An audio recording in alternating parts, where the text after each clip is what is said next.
student, welcome again to the tetrahedron chemistry classes. So in the lecture series of organic structures from Spectra, today I am going to discuss my problem number 12.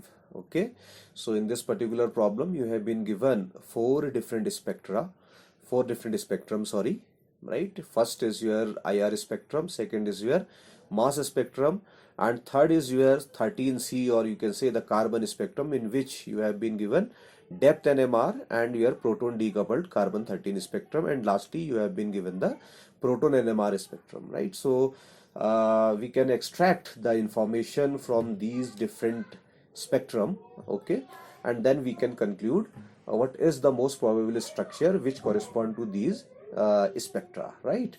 So in my usual practice, what I do generally, I first of all I calculate my hydrogen deficiency index, or index of hydrogen deficiency, and the formula of hydrogen deficiency index is like that: HDI, hydrogen deficiency index, that is equals to 2 times of N plus 2 minus M times of H over 2.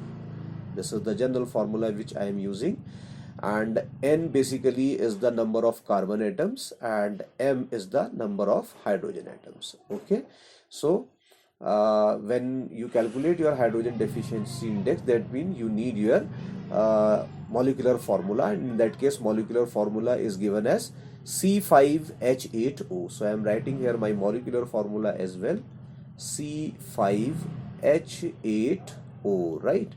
And now I can calculate my hydrogen deficiency index. So 2 times of 5, because 5 carbons are there, plus 2 minus M times, that means your number of hydrogens, 8 hydrogens are given here, and this should be divided by 2. So 5 2s are 10, 10 plus 2 12, 12 minus 8 over 2, that is 4 by 2 equals to 2. So your hydrogen deficiency index is 2.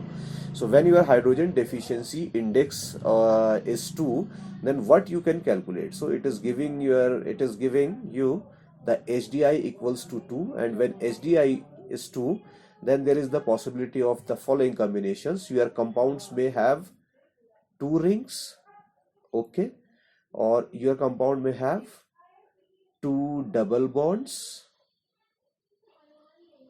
right? Or your compound may have 1 double bond, DB I am writing, and the 1 ring. Okay, this is the usefulness of your hydrogen deficiency index. But with the help of this molecular formula, you can straight away conclude that 2 rings are not possible. Okay, because the number of carbon atoms is very low. So generally when the number of carbon atoms given are very low, we can discard the possibility of having the 2 rings. Okay, so what I can do, I can quickly discard this particular possibility. Now I left with the 2 possibilities: 2 double bonds and 1 double bond plus 1 ring may be possible in this particular compound. So what I can do, I can write the different possible structural formula for this particular compound C5H8O, and then I'll inspect the individual spectrum, and with the help of the spectrum we can again discard the other possibilities, and finally we will go to the correct structure of the molecule. Okay, so what are the possibilities? So I am writing my first formula which can be possible for this given molecular formula. I am writing the structural formula. This is your aldehyde group, right, and it is connected with this, say, CH double bond CH, and then you can write CH2 CH3, right? This formula, this structure you can write. Let us check. 1 2 3 4 5 hydrogens, 1 2 3 4 5 6 7 8 hydrogens are there, and 1 of the oxygen is there. Okay, so this is the possibility, right? And since my HDI is 2, so 2 possibilities of 2 double bond, 1 double bond is in between this carbon and oxygen, and other one is this one. So this is the first possibility, and then I can write the other isomers of this structure as well. And my second structure, say, I am writing in that manner: this is hydrogen, this is carbon double bond oxygen, okay, and then I can write CH2, then again I can write CH2, and then write again CH double bond CH2. Again you can see 1 2 3 4 5 carbons, 8 hydrogens, 1 oxygen is there, okay. And then I can write other possibilities as well, okay. My next possibility, say, is this one, the third one. Say this is H, this is C double bond O, so this is CH2, this is CH double bond CH2 and CH3, right? These three possibilities are there. So you can write various other possibilities, right? What you can do, you can try by your own how many different kinds of the structures are possible for this particular formula. But for the explanation, I am writing only a few, okay? And say my last possibility is say this one, number 4. See, this is my 5-membered ring, okay, and one of the carbonyl. So again, see, hydrogen deficiency index is 2, so 1 ring and 1 carbonyl group is there, okay. So this is how actually you can write the different structures, okay. So what I will do, see, I'll use different tricks in the different formulas to conclude the correct structure of the compound. So here various possibilities are there. See, 3 aldehydes I have written and 1 ketone I have written. And you know, see, whenever, see, from the basics of the NMR spectroscopy, you must be aware that when your carbonyl group is there and hydrogen is connected with this one, this is aldehyde group. And for this aldehydic hydrogen, basically, the chemical shift is in between 9 to 10 ppm, okay. That means you must have one signal in the proton NMR spectrum, which must be in between 9 to 10 ppm. And when you see this proton NMR spectrum, this is the proton NMR spectrum, and you can see between 9 and 10, even you can say from your here 3 to 10, there is no signal. That means aldehyde is not there in the compound, right? When aldehyde is not there in the compound, then what you can do, you can quickly discard these possibilities. Which possibilities you can discard? See, this is aldehyde, so this cannot be your answer. This is again aldehyde, this cannot be your answer.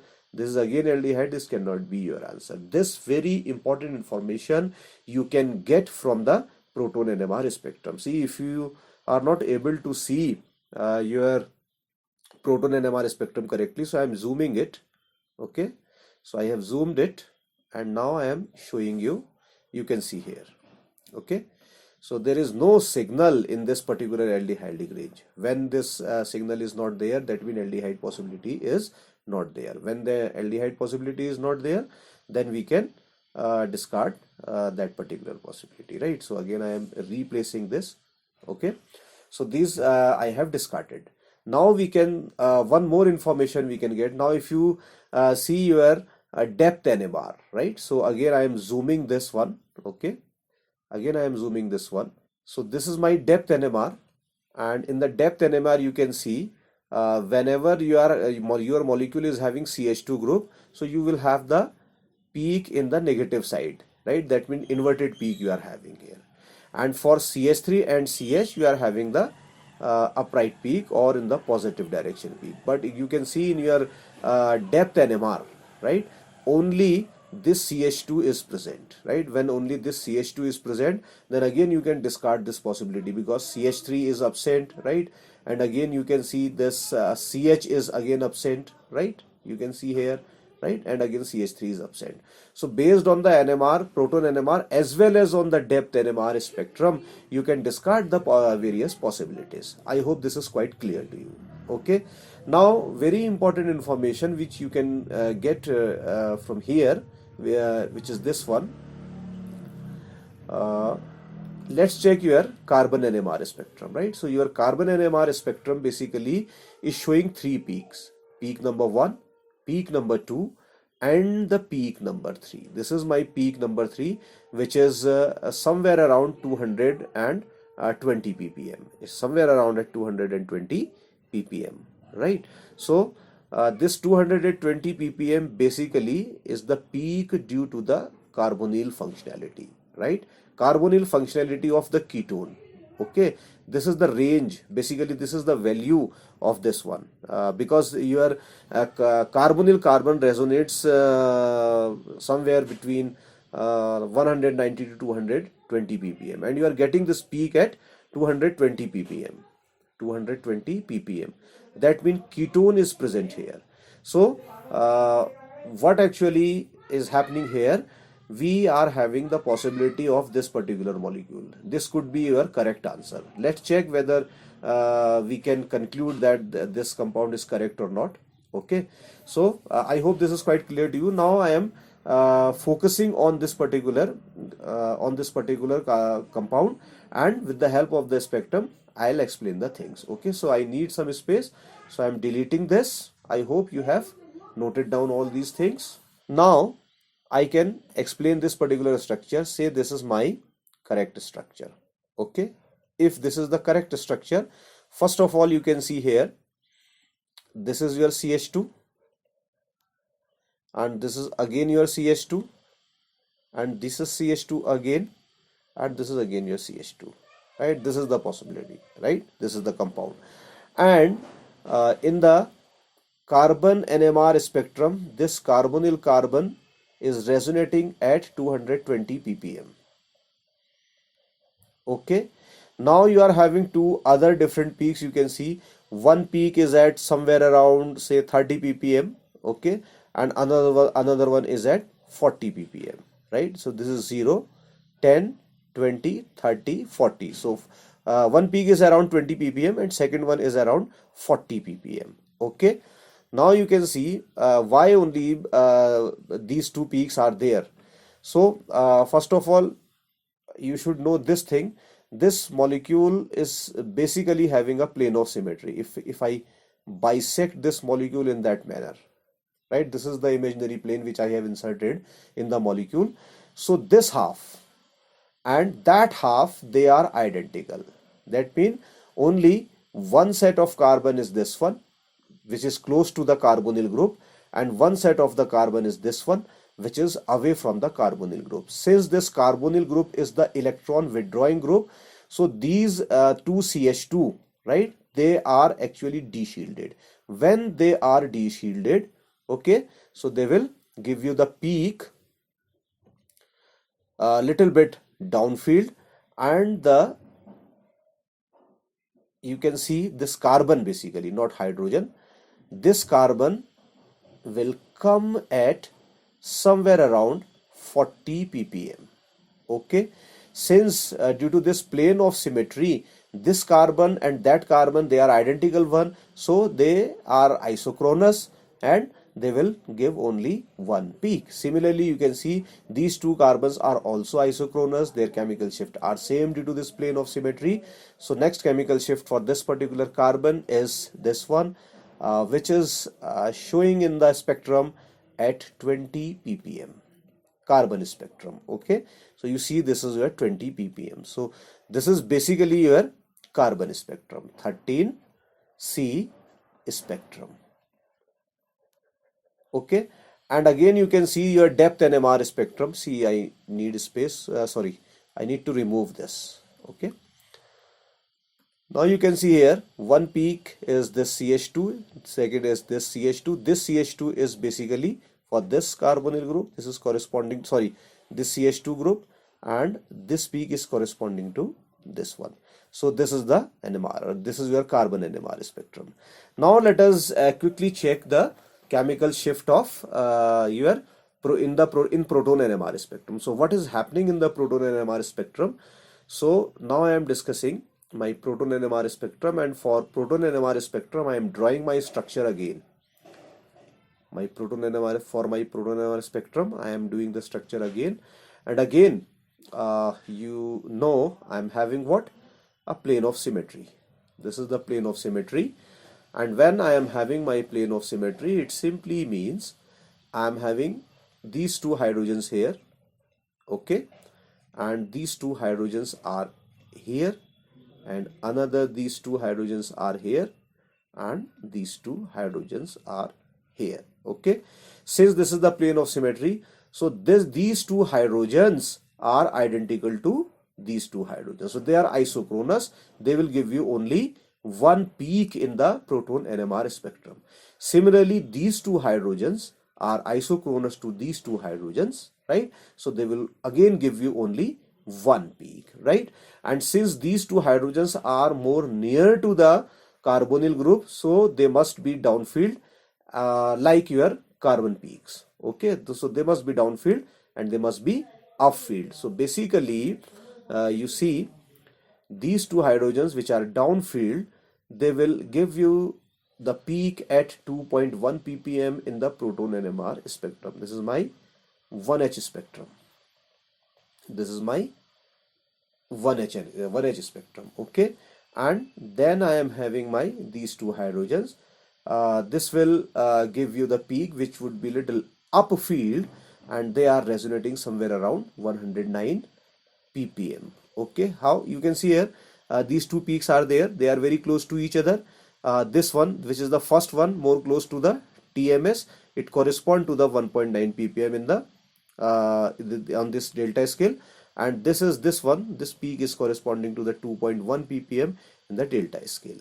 Okay, now what I am showing you, let us zoom the spectrum first, right? When I zoom my spectrum, okay, then what is happening here? You see these peak are basically, they are actually, this is the actually the expansion of the peak. Expansion means the splitting pattern, which shows the splitting pattern.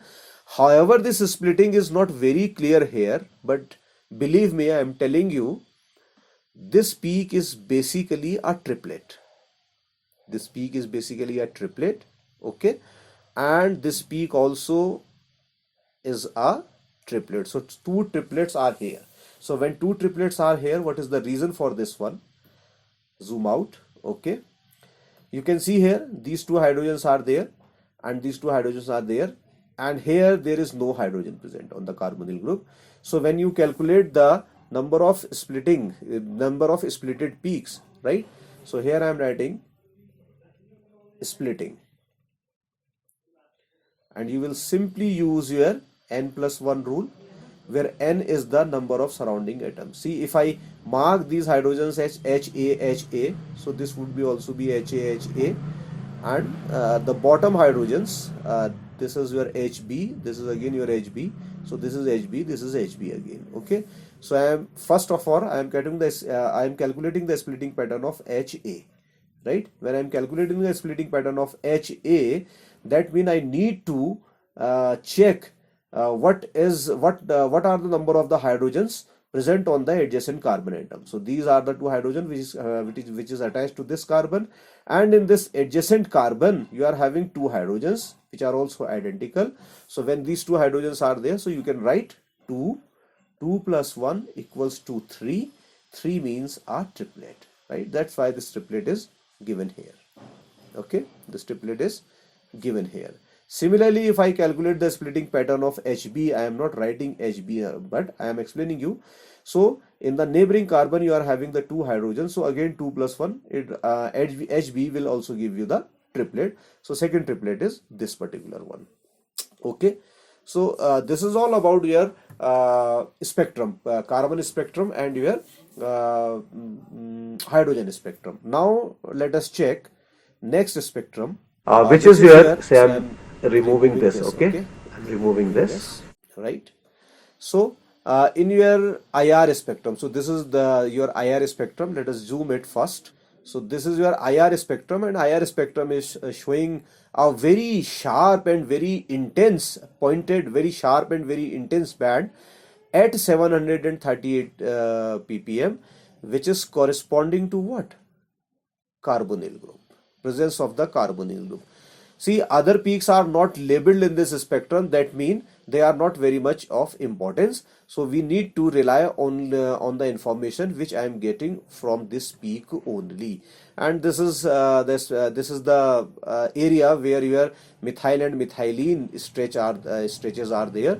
So these are due to the CH2 present on it, right? I hope this is quite clear to you, and you can skip the other peaks. There is no need to interpret other peaks as well. Okay. Now, in the last step, what I will do here, now you are having this spectrum, right? Mass spectrum. So now let us discuss this mass spectrum in the pretty much detail, so that you may also have very important information about the interpretation of the mass spectrum as well. However, in my mass spectroscopy series, I have explained the fragmentation pattern of the carbonyl compounds in the pretty much detail.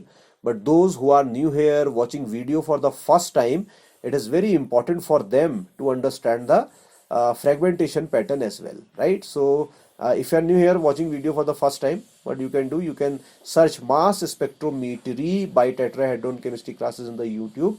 Then you can get your proper results, and then you can learn the things from there. So I am explaining the mass spectrum for this, whether it is corresponding or not. So this is my carbonyl group, cyclopentanone, and I am bombarding this with 70 electron volt electron.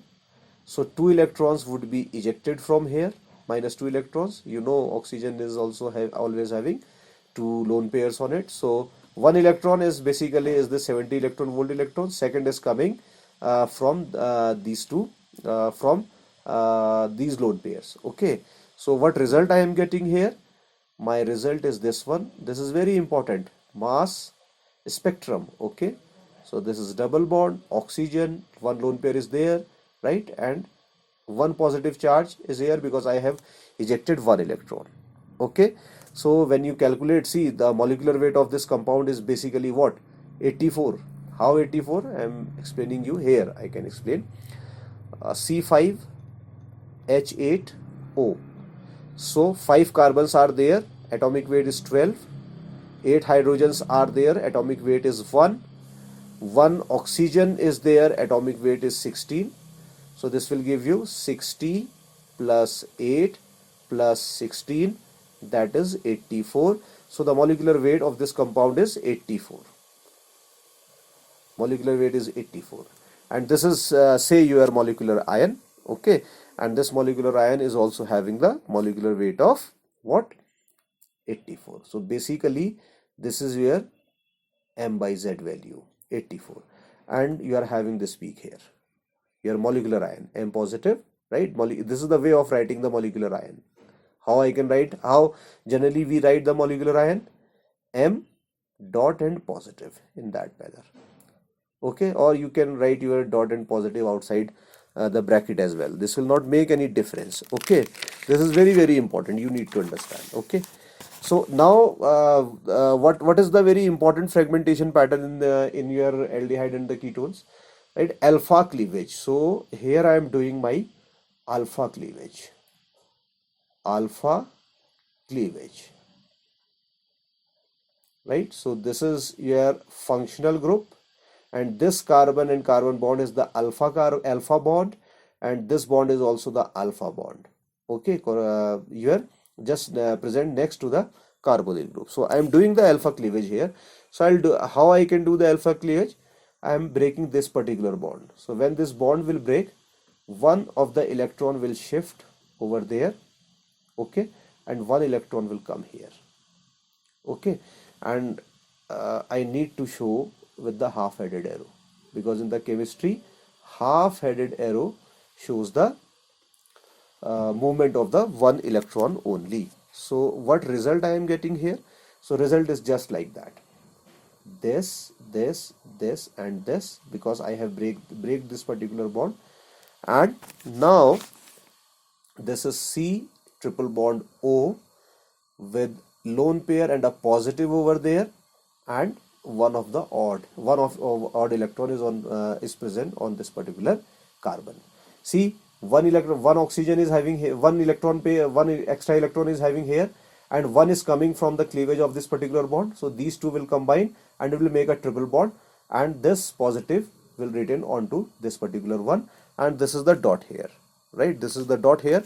And if you calculate the M by Z value of this particular fragment as well, so this is basically your 84, and this 84 is present on the peak. So I can cleave this particular bond. When I cleave this particular bond, so 1 electron will shift here, and other electron is coming from here. It should be the half-headed arrow, and one electron is coming here. So what species I will get here?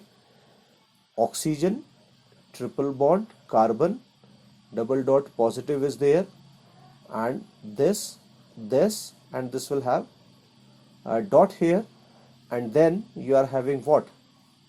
CH2, double bond, CH2. How CH2? You know, two hydrogens are here, and two hydrogens are here as well, and two hydrogens are here, and two hydrogens are also here. So when I do the fragmentation, one electron is coming from this and other one is here. So this is CH2, now double bond CH2, which is this one, and then this bond break. Now you left with this CO and this CH2 here, and this CH2 with this bond, with this odd electron, right? And now you can calculate. See, I'm attaching the two hydrogens over there, and two hydrogens, and this is your one carbon. Now if you calculate the weight of this one, see, you can see here 1, 2, 3. 3 carbons are there. When you are having the 3 carbons, it simply means 12 into 3, that is 36. Okay, and you know one oxygen is there. Okay, one oxygen is corresponding to the 16, and hydrogens 2 to 4. 4 hydrogens are there, so I'm writing 4 here. Okay, 6, 6, 12, 12, 4, 16, 3, 4, 56. That means this fragment is corresponding to the M by Z value of 56, right? So here you can see this is 40, this is 50. So this peak is at 50, M by Z 50. So I'm writing this peak, which is a little smaller one. M by Z equals to 56. This is very important fragmentation pattern. Okay, so my next very important fragmentation would be like that. My bond will break from here, one odd electron will shift here, another odd electron is coming from here, and another one is coming from here. So what I have removed here from here, CH3, CH2 dot, this I have removed from here. Okay, and what I left then, I left with this carbon, triple bond, oxygen. Of course positive is there, and this is the double bond here, and this is having odd electron. So if you want, then you can put its hydrogen here, and these two hydrogens are already present here, right? Because this is having the two hydrogens here. So now if you calculate the weight, how many carbons are there? You see, carbon 1, carbon 2, carbon 3. 3 carbons are there. That means 12 into 3, that is 36, plus 1 oxygen is there, that is 16, and then your hydrogens, how many? 1, 2, 3. 3 hydrogens are there, so you can add 3, and if you add all together, then you can get this 55. So this fragment basically is corresponding to the M by Z value of 55, which is the base peak in the spectrum, right? So what we can conclude, the most probable structure based on this data is my cyclopentanone. This is my answer actually. So this is the answer of the problem 12.